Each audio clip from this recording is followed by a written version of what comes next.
Berawal dari saling berbalas cuitan di media sosial, perseteruan Menteri HAM Natalius Pigai dan Guru Besar UGM Zainal Arifin Mokhtar atau Uceng kian memanas. Adalah Uceng yang pertama kali menulis di media sosial tentang keinginannya untuk belajar memahami HAM dari Pigai.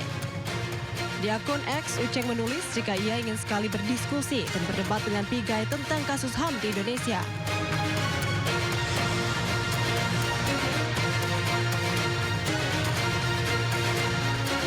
Gayung bersambut, Pigai langsung menanggapi cuitan Uceng. Namun Pigai ingin debat dengan Profesor UGM itu disiarkan langsung di TV nasional.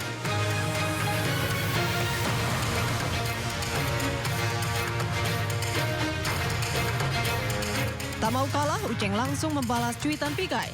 Uceng meminta agar Pigai yang mengontak pihak televisi karena menurutnya ia sama sekali tidak punya kuasa mengatur stasiun TV. Uceng juga menuliskan pengalamannya sebagai peneliti HAM di Pusat Studi HAM Universitas Islam Indonesia, Yogyakarta, serta gelar S2 Hukum HAM di Amerika Serikat.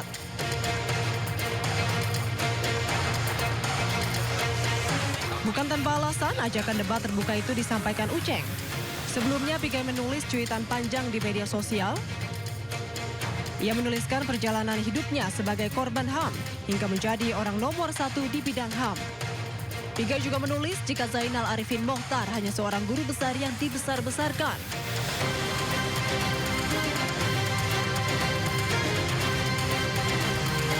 Tak heran jika Uceng terpantik lalu mengajak Pigai debat terbuka tidak hanya berbalas kata di sosial media. Tim Liputan iNews melaporkan. Menyemarakkan bulan suci Ramadan, Kuntilanak dan Genderuwo membagikan takjil kepada pengendara mobil dan sepeda motor. Informasi selengkapnya usai jeda, tetaplah di Sindo Malam. Wakil Menteri Dalam Negeri Bima Arya menegur Gubernur Kalimantan Timur Rudy Masud yang melakukan pengadaan mobil senilai 8,5 miliar rupiah. Bima Arya meminta sebaiknya Rudy Masud tidak perlu membeli mobil dengan harga berlebihan.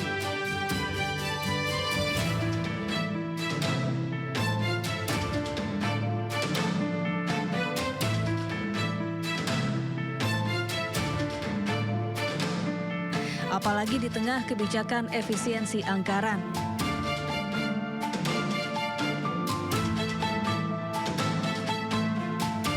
Sementara itu, Sekjen Partai Golkar Muhammad Sarmuji menyebut pihaknya sudah meminta keterangan Rudy Masud dan meminta Rudy agar lebih mendengarkan suara publik.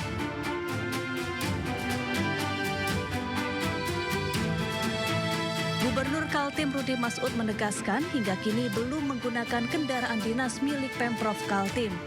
Ia mengaku masih menggunakan mobil pribadi saat beraktivitas. Ia pun menyebut pengadaan dilakukan sesuai aturan untuk menjaga marwah Kaltim. Sampai hari ini, Pemprov Kaltim belum menyediakan kami mobil untuk di Kalimantan Timur. Jadi tidak ada mobilnya. Mobil yang ada hari ini adalah mobil pribadi kami pergunakan. Mobil kami tadi sayang tidak tampilkan di sini, hancur semuanya. Tapi nggak ada masalah, ini untuk masyarakat Kalimantan Timur. Mobil Pemprov Kaltim itu baru tersedia yang ada di Jakarta. Di Jakarta, kenapa di Jakarta? Pertama adalah untuk melaksanakan kegiatan-kegiatan menunjang kegiatan-kegiatan kepala daerah. Kalimantan Timur adalah ibu kota Nusantara. Kalimantan Timur adalah miniatur daripada Indonesia. Tamu daripada Kalimantan Timur itu bukan hanya kepala daerah se-Indonesia, tetapi juga adalah dari global. Masa iya kepala daerahnya pakai mobilnya ala kadarnya? Jangan dong. Iya kan, jaga dong marwahnya Kaltim. Ini marwahnya Kaltim, marwahnya masyarakat Kalimantan Timur. Sebelumnya, Sekretaris Daerah Kaltim Sri Wahyuni menjelaskan kendaraan operasional jenis tertentu dibutuhkan untuk menjangkau wilayah Kaltim yang luas dan ekstrim. Dari Samarinda, Kalimantan Timur, Ardi Wirya, iNews melaporkan. Pasca polemik pengadaan mobil dinas, keluarga Gubernur Kalimantan Timur Rudy Masud disorot publik. Istri, adik hingga kakak kandung Rudy menduduki kursi jabatan strategis.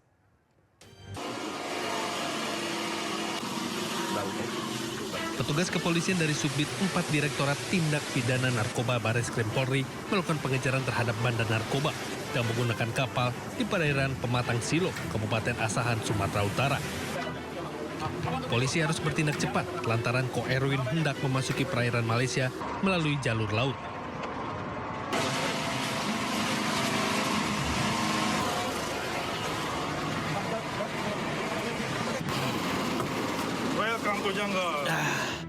Tepat sebelum memasuki teritori perairan Malaysia, Bareskrim Polri berhasil menghentikan laju kapal kayu yang digunakan Ko Erwin untuk melarikan diri. Ko Erwin merupakan DPO sejumlah kasus narkoba. Pelaku juga bandar narkotika penyetor uang senilai 2,8 miliar kepada mantan Kapolres Bima AKBP Didik Putra Kunchoro. Dari hasil pemeriksaan, pelarian Ko Erwin ke negeri jiran telah direncanakan dengan dibantu oleh beberapa rekannya yang juga telah ditangkap lebih awal. Yang diamanin ini DPO narkoba atas nama Erwin Iskandar. Kepulangan sendiri dilakukan dari mana? Kapan dilakukan di mana? Penangkapan dilakukan di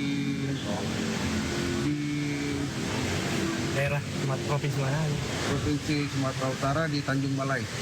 Saat depo sendiri lagi apa? Aktivitasnya saat Sedang melakukan penyeberangan menggunakan kapal. Jadi kita melakukan penangkapan yang diduga akan menuju ke Malaysia. Usai ditangkap, pelaku langsung diterbangkan menuju Jakarta melalui Bandara Soekarno-Hatta. Dari Jakarta, Den Helmi Sanjangbati, iNews melaporkan.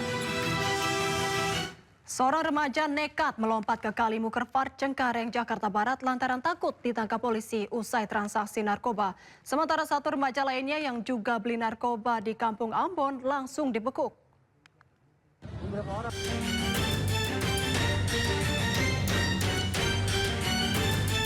Istri, adik, dan kakak kandung Gubernur Kalimantan Timur Rudi Masud menduduki kursi jabatan strategis di lingkungan pemerintahan daerah hingga DPR RI.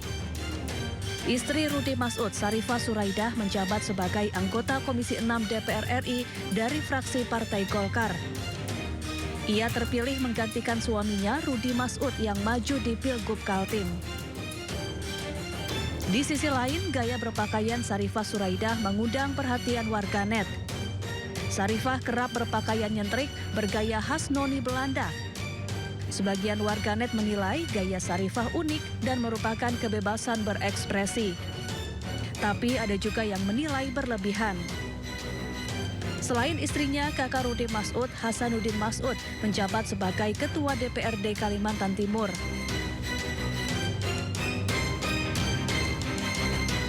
Kemudian saudara Rudi, Rahmat Masud, menjabat Wali Kota Balikpapan. Syahriah Masud, kakak Rudi, menjabat anggota DPRD Kaltim. Sementara adik Rudi, Abdul Ghafur Masud, pernah menjadi Bupati Penajam Pasar Utara yang kemudian jadi terdakwa kasus korupsi.